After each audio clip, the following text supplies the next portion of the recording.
And now I'm sure our good friend Dr. Watson's expecting us. Let's go in and join him. Good evening, Doctor. Good evening, Mr. Bartell. Punctual to the minute, as usual. Draw up a chair and settle down, my boy. Well, I won't settle down too far, Doctor. You have a habit of keeping me on the edge of my chair during most of your stories. Just it should be, Mr. Bartell. I hope tonight will prove no exception, so light up your pipe and I'll get on with my story. Doctor, from the hint you gave us last week, it sounded like quite a thriller. How did it begin? On a cold winter morning in 1897, Holmes and I, our breakfast just concluded, sat on either side of a cheery fire in our Baker Street lodging. A thick fog rolled down between the line of dun-colored houses, and the opposite windows loomed like dark, shapeless blurs through the heavy yellow reef. Another London pea souper, huh, Doctor? Exactly, Mr. Bartell. Our gas was lit and shone its flickering light on the white cloth and glimmer of china, for the breakfast table had not been cleared. Holmes was busy cross-indexing his record crime, while I was engrossed in one of Clark Russell's fine sea stories. Our morning was not destined, however, to be a quiet one. For shortly after 11 o'clock, Mrs. Hudson ushered a young lady into our room. A young lady... down, won't you, young lady? I'm Dr. Watson, and this is Mr. Sherlock Holmes. How do you do, gentlemen? I must apologize for not giving my name to your housekeeper, but I have to be so careful. Yes, we quite understand, my dear. Of course, you're wondering who I am and what's brought me here. My own theory would be that you are Miss Harriet Irving, and that you've come to me to elicit my aid in proving that Mr. Binion did not murder your father. Holmes, what on earth are you talking about? You're absolutely correct, Mr. Holmes. But how did you know? I deduced it, Miss Irving. You're wearing very new and extremely expensive mourning, presumably the first time, since a few basting threads are still in evidence. You wear no ring, so evidently you're not in mourning for a husband. The only man whose death the papers announced in the last few days and who left a young daughter wealthy enough to purchase such garments is Sir Edward Irving. And since the police have already made an arrest, obviously wish me to disprove the police theory and intercede for young Binion. Mr. Holmes, you're wonderful. That's just what I wanted to do.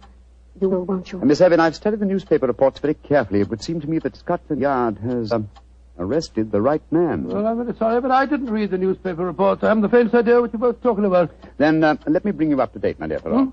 And please correct me, Miss Irving, if I make any mistakes. 3 days ago, Sir Edward Irving, the father of this young lady, was found stabbed to death in his study.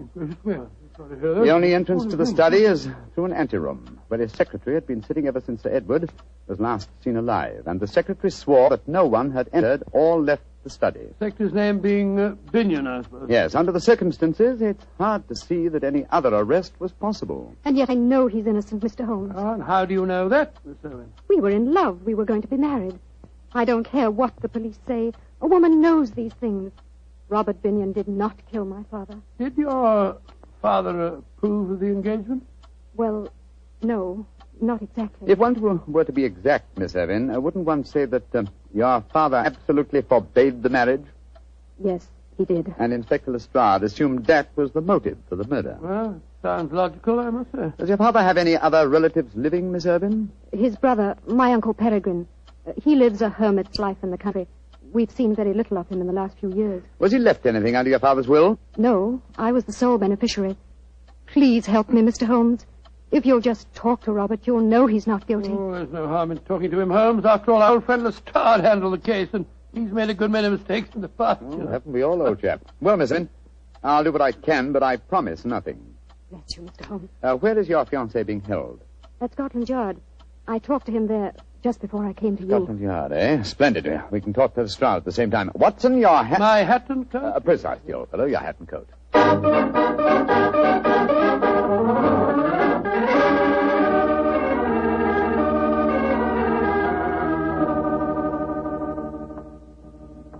So, Mr. Sherlock Holmes and Dr. Watson think they know more than the Yard, eh? Come over here to teach us our business, I suppose. Nothing of the sort, Lestrade. We came over here to make a few inquiries. I'll tell you, gentlemen, that you're wasting your time. Young Binion is guilty, whatever his young lady may say. Lestrade? Yes, Mr. Holmes? What did the autopsy prove? Well, got a report of it here on my desk, but it won't tell you nothing you don't know. Mm-hmm.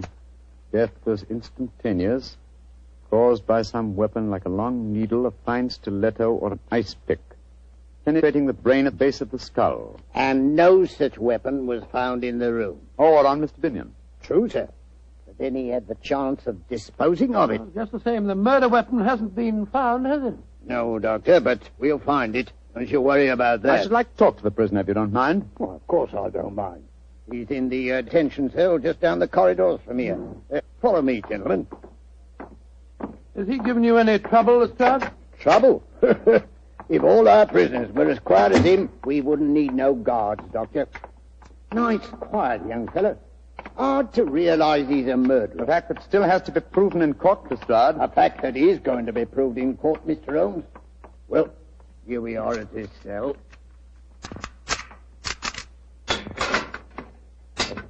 You've got visitors, Binion. Very distinguished visitors. Who are you, gentlemen?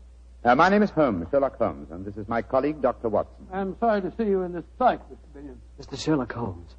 Then Harriet did see you when she left you. I'm so glad. You'll get me out of this mess. I know you will. Even Mr. Sherlock Holmes can't get you out of this one, young fellow, my Mr. lad. Binion, I promised your fiancée that I'd try and help you. My object course is to go to Sir Edward's house and examine the room in which the tragedy occurred. But before I do that, I'd like to ask you a question or two. Ask me any question you want to, sir. It was you who discovered the body, I understand. Yes, Mr. Holmes. Please describe the circumstances. Sir Edward was in his study. I'd been working in the anteroom adjoining. At 5 o'clock, I went in to say goodnight to him, and I found him slumped in his chair, dead, with blood streaming down the back of his head. Of course, I sent the butler for the police at once. Could anyone have entered that room without your knowledge? No, Mr. Holmes, I never left my desk. And there was no entrance to the room save through my office. How about the windows in Sir Edward's room? They were locked from the inside, Doctor. Oh, you don't need to worry. We examined the window ledges, not a mark. No one came in that way. Now, what is your theory of the murder, Mr. Binion? I haven't one, Mr. Holmes. I'm completely baffled. I'm certain that no one entered that room. Yet I swear to you that I didn't stab him. So I can understand the police believing I did. Mm-hmm. Lestrade, I should like to examine the room in which Sir Edward was murdered. Well, easiest thing in the world, Mr. Holmes. I'll drive over with you if you like. His house is in Knightsbridge. Oh, you needn't bother, Lestrade. We can quite well go by ourselves. Oh, not a bit of it, Doctor. I'd like to come with you. Oh, Why, Lestrade? You're convinced Mr. Binion is guilty, are you? Won't you be wasting time? Not me. For once I know you're on the wrong side of a case, Mr. Holmes, and I want to be there and see your faces when you find it out.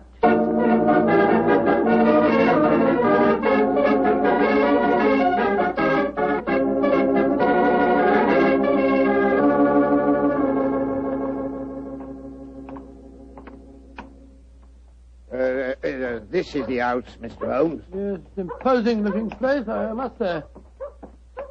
I imagine, Lestrade, that you still have a police guard inside. Oh, yes, Doctor.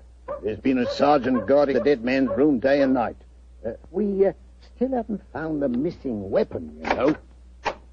Yes, gentlemen. I'm Inspector Lestrade of Scotland Yard. We wish to examine the house. I must see your identification, sir. What are you talking about? I've been in and out of this house half a dozen times. I have my orders, sir. Oh, very well. Is Miss Irvin at home? Miss Irvin is not receiving, sir. Great Scott, man, can't you give us any information? There's been tragedy in this house, sir, and the truth of it's not known yet. I'm not answering any questions that I don't have to. There now. Does this police guard satisfy you? Inspector Lestrade. Very good, Inspector. You may come in. May I direct you, gentlemen? Oh, thank you. I know this house nearly as well as you do. I think not, Inspector. I've served here for 27 years. Well, gentlemen, if you're not needing me, I'll return to my quarters. Bless my soul. That's a sinister-looking chap if I ever saw one. Yes, and he knows something. You see, Lestrade, there is a possibility that Binion is innocent. Yes, I began to see that, sir, when you were talking with the butler. You're being very cryptic. What other possibility are you talking about? The possibility that Binion, the arrested man, is shielding the real murderer. And whom would he be most certain to shield? You mean his fiancée, Miss Irvin? That's right, old fellow. What? Here we are. This is the anteroom where young Ben worked. And that door there leads into the study where Sir Edward was found. Nothing been touched, of course, since the discovery of the crime? Oh, no, Mr. Holmes. That's why we've had a constable on duty in there night and day. Before the trial, we're bringing experts in to test the room for secret panels or anything of that kind. Let's examine the dead man's room, shall we? Right you are, Mr. Holmes. Webster, Webster, get out of that chair and stand up, can't you? You're on duty. Asleep. Carty. He's dead. Yes. The trickle of blood oozing out from the base of his skull. Well, strike me pink. He's being killed the same way as Sir Edward was. I presume you'll agree that Mr. Binion didn't commit this murder, Lestrade. Oh, of course not, Mr. Holmes. He couldn't have done it. He's locked up at the yard. Well, what are we going to do? Ask the butler to come here, will you? Oh, well, right you are, sir. What do you make of their wound, Doctor? Well, it fit the description of the one that killed Sir Edward. There's a fine puncture here at the base of the skull. How'd you, Holmes? They mentioned a stiletto, an ice pick. A wound like this might be caused by one of those long steel hat pins that women wear. Yes, it's a possibility, Watson, a distinct possibility. And Miss Irvin was wearing a long hat pin this morning, if you remember. Glass walls. A little chance of secret panels here, I should say. And the window locked from the inside, eh? Yeah. Here he is, Mr. Holmes. Oh, yes. And by the way, what's your name? Travers, sir. You see what's happened, Travers? Yes, sir, I see. The constable's been killed just like my master. Now, tell me, Travers, is this room exactly as it was in Sir Edward's lifetime? Yes, sir. Except my master was not in the habit of keeping the corpses of policemen in here. Here, don't try to be funny, Travers. Don't you realize you're mixed up in a murder case? I meant no offense, gentlemen. Marks in bad taste, my good fellow. The point of my question, Travers, was to find out if any of the furniture in here had been moved lately. Not moved, sir. But there has been a piece of furniture added. That armchair the dead man lying in. The same chair in which Sir Edward's body was found. Of course, that's the answer. Travers, when was that chair delivered? And who delivered it? It was delivered the day before Sir Edward died. It came from Silver Schwartz's antique shop in Bond Street, sir. That game's afoot, Lestrade. See to the removal of this poor man's body. Seal the room, and for heaven's sake, keep this latest death a secret for a day at least. Within that time, I hope to have your murderer for you. Then we're going... We're going, my dear chap, to Silver Schwantz's antique shop in Bond Street.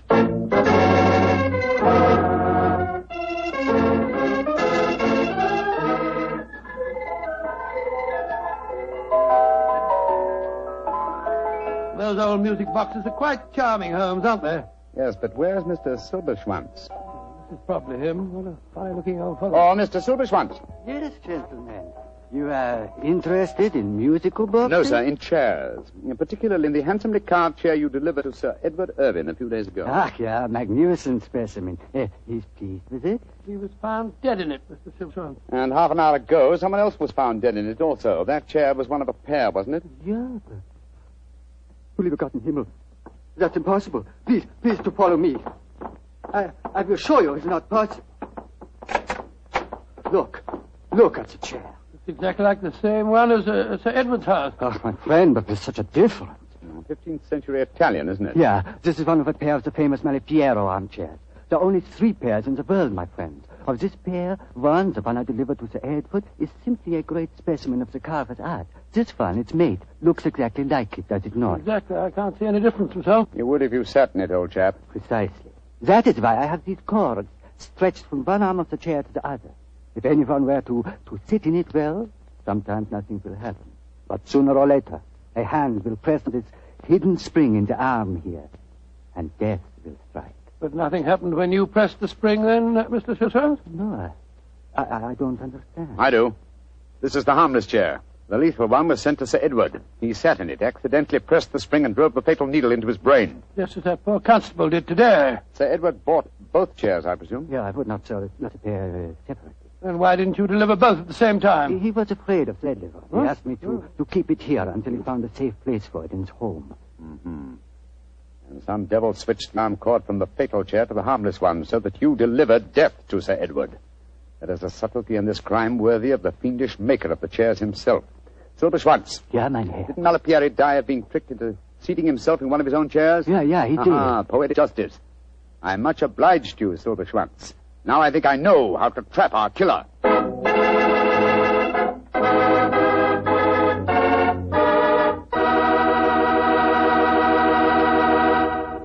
Dr. Watson will bring you the rest of his story in just a second, so I'm just going to tell you that after a good dinner, there's nothing quite like a glass of good Petri California port. Petri port is really a wonderful wine. A deep, hearty red in color and rich and truly delicious in flavor. You know, port wine is actually America's favorite wine. Try a glass of Petri Port, and you'll know why. Petri Port is not only fine after dinner, it's perfect whenever good friends get together. Just keep in mind the name Petri, because Petri wines are good wine. Well, Dr. Watson, this is quite a story you're telling us tonight. So you found out how the murders had been committed, but not who'd been responsible for it. That's quite right, Mr. Bartell. Holmes spent a long time cross-examining Mr. Silverschwanz, the owner of the antique store, as to who might have had the opportunity of switching the telltale cord from the fatal chair. And who did have that opportunity, Well, Doctor? Mr. Bartell, it transpires that 4 people might have been responsible. Sir Edward's daughter, the secretary, Mr. Binion, had both been in the shop with him at various times. So had the butler, Travers. The 4th suspect was Sir Edward's eccentric brother, Peregrine, who it appeared had dropped into the shop the day after the purchase had been made. With this last information, Holmes became very excited and launched into eager preparations, which ended a few hours later when we found ourselves disguised as furniture removers, driving a van along a quiet country lane near Dorking as we approached the house of Sir Edward's brother, Peregrine. There's the house, Watson. Ramshackle-looking place, isn't it? Yes, extremely so. Why are you so morose, my dear chap? You've hardly spoken a word on our drive down You here. never tell me anything. Why are we trundling off into the wilds of the country disguised as furniture removers and carrying the harmless chair with us? Surely the reason is transparent, old chap? Yes, it's just about as transparent as Gough stocking full of hot tripe. Oh, my dear Watson, surely it's obvious that we're up against an extremely cunning murderer. Now, what advantage accrues to him in using the Malapiero chair? An alibi, of course. He's nowhere near the place where the murder happened. Precisely. Apply your logic a little further. 3 of the suspects, the daughter, Mr. Binion, and Travers, the butler, live in the house and would almost certainly have been present at the time of death. Therefore, who gains most by such an alibi? Well, the brother, Peregrine. Elementary, my dear Watson. Now you see why we trundled off into the wilds of Dorking. Oh, that must be Peregrine standing up on the porch. He's a funny-looking fellow. Follow my lead, Watson. Good afternoon, Governor. You fellows must have come to the wrong house. You were Mr. Peregrine Irvine, ain't you, Governor? Yes. And we come to the right house. All right. Come on, Bertie, give us a hand. Right to you or our feet. What the devil are you unloading an armchair? Come on, get over there, Charlie. You drop it on my foot, Bertie. Look out. Easy does it. Come on, Bert. That's I right. got it, Alf. I got it. All right. Let that in easy now on the porch here. There you go. Give me the crickets. Ain't that a pretty chair, Governor? Bertie and me was admiring it on our way down here. Cool, blimey, you know, off a nice chair. But who told you to bring it here? Orders, Governor. Mr. Silver Snitch, whatever his name is, told us your brother didn't want the chair and said as how we was to bring it to you. But my brother's dead. Mr. Silver Snitch said he gave the order before he died. Mind if I sit down in it, Governor? Oh, no, of course not. Cool, lummy. Bit of all right, isn't it? Look at him laughing. Who wish me old Trouble and Strife could see me now? The Trouble and Strife? Yeah. Trouble and Strife. That's my wife, Governor. Here, sit down yourself, sir. Come on, go on. Sit down, try it. Go on, Governor. Take the weight off your plates of meat. What barbaric jargon do you speak? What on earth are plates of meat? Plates of meat is feet, Governor. That's rhyming slang. That's right. Rhyming slang. Go on, sit down in it. Go on. Very well. Yeah. Ain't that comfortable? Yeah, very. Go on. Run your hands over the arms, Governor. Ain't that carving, please? Ain't it just ducky? Yes, it is. But I don't want the wretched thing. There's been some mistake. So you'd better take it back to London and tell them sell it. I don't want anything of my brother. Jumping Jehoshaphat. Can't see where you don't want to sit in a nice chair like this, Governor. But you're the one that gives the orders around here. Come on, Bertie. Come on, get your back into it. All right, Alfie. Let's get back in the van. All right, come on. Alfie. Away they go. Oh, bless your heart, Governor. We don't worry about that sort of thing, do we, Bertie? Of course not, Alfie. We'd had a nice drive in the country anyhow, didn't we? That's right. Let's get these old horses going. Good day, Governor. Good day, Governor. Good. That was a false trail, Holmes. Obviously, he knew nothing about the chair. He thought it was perfectly harmless. And, as indeed it was. But the murderer would have thought it fatal. I've slipped up in my reasoning somehow, confound... Oh, but of course! Oh, what a fool I am! We must get back to London as fast as these tired nags can take us. Come on, get up there! Get up! Well, what's the next move, Holmes? Back to St. Edward's house, and the staging of a little drama I'm sure will give us the final answer to this problem.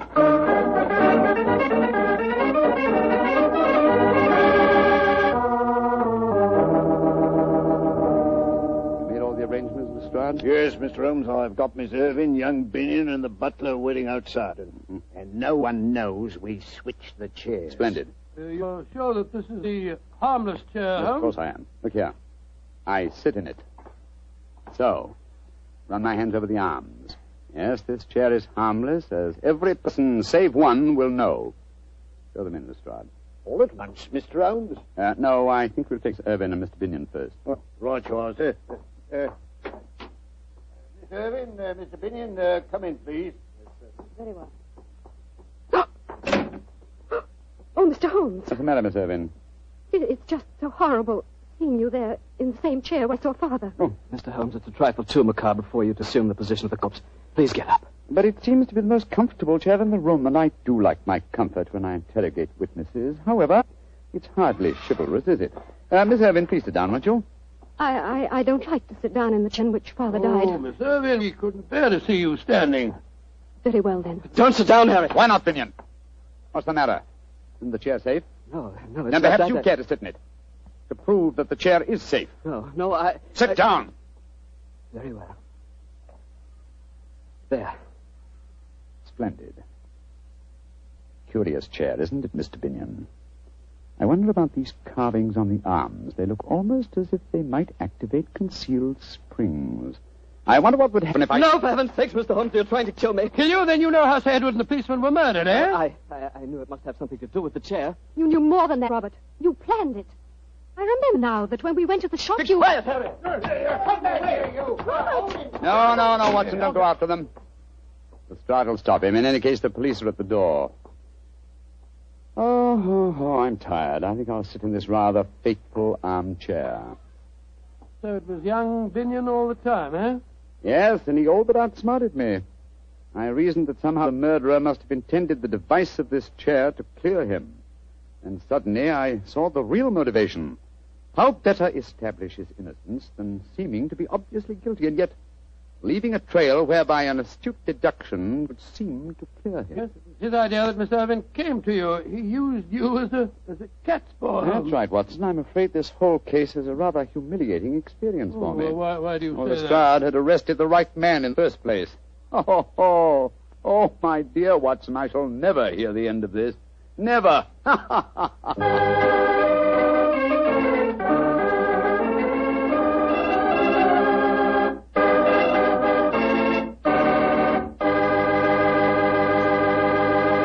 As usual, Doctor, that was a swell story. Imagine Lestrade accidentally arresting the right man. Well, he had that one coming to him. Poor fellow, he'd been outwitted by Holmes so many times he was beginning to get an inferiority complex. What about Miss Irvin? How did she take it when her boyfriend Binion had proved guilty? Well, when she realized that her sweetheart had actually murdered her father, as they say in the penny thrillers, her love turned to hate. But at first, she took it pretty badly. I can imagine so. Mr. Bartell, my boy, that's one of the disadvantages of being a detective. When you bring the guilty to justice, you very often cause the innocent to suffer too. Believe me, never become a detective. Stick to being a wine expert. You calling me a wine expert? Now, wait a minute, Doctor. All I know about wine is that it either tastes good or it doesn't. And I know that Petri wine always does taste good. And I know why, too. It's because the Petri family has been making wine for generations. The art of turning luscious, sun-ripened grapes into fragrant, delicious wine is their heritage. A heritage handed down within the Petri family from father to son, from father to son. What particular type wine you prefer is, of course, a matter of your personal taste. But let me assure you of this. Whatever type wine you desire, for any occasion, you can depend on any wine that bears the Petri label. Petri took time to bring you good wine. And today, that name Petri is the proudest name in the long history of America's wine. Well, Dr. Watson, what new Sherlock Holmes adventure are you planning to tell us next week? Next week, Mr. Bartell, now let me see. Next week, I'm going to tell you a strange story that took place in one of the smaller states of Middle Europe. It concerns a young prince, a most unusual concert, and a beautiful contralto who sang 2 days after we'd seen her die at the hands of a firing squad. I call the story The Haunting of Sherlock Holmes. Doctor, that's one I've got to listen to. Yes, Mr. Bartell. And everyone should also listen to what Secretary of Agriculture Anderson says about saving used kitchen fats. We've all got to keep turning in every bit of used fat. Take it to your meat dealer. The shortage of fat is worse now than ever it was. And unless we help, and we all help, we'll all be faced with a serious shortage of soap. Yes, a serious shortage of paints, lubricating oils, drugs, and many other things that require fats in their manufacture. It's to us, keep turning in every bit of used kitchen fat. Tonight's Sherlock Holmes adventure was written by Dennis Green and Anthony Dodger and was suggested by an incident in Sir Arthur Conan Doyle's story, The Musgrove Ritual. Music is by Dean Faltzer. Mr. Rathbone appears through the courtesy of Metro-Goldwyn-Mayer, and Mr. Bruce through the courtesy of Universal Pictures, where they are now starring in the Sherlock Holmes series.